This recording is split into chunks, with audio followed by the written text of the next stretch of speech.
தீபாவளி பண்டிகையை ஒட்டி சொந்த ஊர்களுக்கு செல்லும் மக்களால் கர்நாடக தமிழக எல்லையில் வாகனங்கள் அணிவகுத்து நிற்கின்றன. கூடுதல் மற்றும் கள தகவல்களை செய்தியாளர் ஜெயசுராஜ் வழங்க கேட்கலாம்.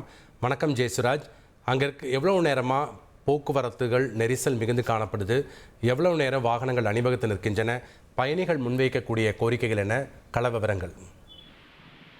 தீபாவளி பண்டிகைக்காக தொடர் விடுமுறை விடப்பட்டுள்ளதால் பெங்களூரு, ஓசூர் போன்ற பகுதியில் இருந்து தமிழகத்திற்கு சொந்த ஊர்களுக்கு மக்கள் கார்கள், வாகனங்கள், பேருந்துகள், இருசக்கர வாகனங்கள் ஆகியவற்றில் கொடையெடுத்து வருகின்றனர். இங்க பாத்தீங்கன்னா கர்நாடக மாநில எல்லையான அத்திப்பள்ளி, ஓசூர் எல்லையான ஜூஜுவாடி, இந்த பகுதிகளெல்லாம் அதிக அளவு கூட்ட நெரிசலுடன் போக்குவரத்து பாதிப்பு ஏற்பட்டிருக்கிறது. இந்த பகுதியில பாத்தீங்கன்னா ஒரு மேம்பால கட்டுமான பணிகள் ரொம்ப தாமதமாக நடந்து வருவதால் அந்த பகுதியில வாகனங்கள் ஒரு வழி சாலையிலேயே செல்ல வேண்டிய ஒரு கட்டாயம் ஏற்பட்டுள்ளது. இதனால பெரும்பான்மையான அந்த போக்குவரத்துக்கு காரணம் என கூறப்படுகிறது. அதே நேரத்துல கோபசுந்தரம் பகுதியிலும் இதே மாதிரியான ஒரு நிலை ஏற்பட்டுள்ளது. அதனால வாகனங்கள் அணிவகுத்து ஒரு பல கிலோமீட்டர் தூரத்துக்கு அணிவகுத்து நிற்கக்கூடிய ஒரு சூழல் ஏற்பட்டுள்ளது. இதனால பொதுமக்களும் அதில் செல்லக்கூடிய பயணிகள் மற்றும் வாகன ஓட்டிகள் பாதிக்கப்பட்டிருக்கிறார்கள்.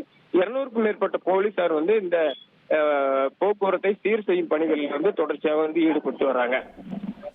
நன்றி ஜெயசுராஜ், உங்களுடைய தகவல்களுக்கு. பெங்களூரு, கிருஷ்ணகிரி மற்றும் ஜூஜுவாடி, ஹோசூர் பேருந்து நிலையம் வரை நெரிசல் மிகுந்து காணப்படுகிறது. அந்த காட்சிகளையும் செய்தியாளர் தந்த தகவல்களையும் நாம் பார்த்தோம். இனி செல்லும் இடமெல்லாம் செய்தி. தந்தி டிவியின் வாட்ஸ்அப் சேனலை ஃபாலோ பண்ணினா செல்ல இருக்கும் இடமெல்லாம் செய்தி. இதோ QR கோட், இப்பவே ஸ்கேன் பண்ணுங்க, ஃபாலோ பண்ணுங்க.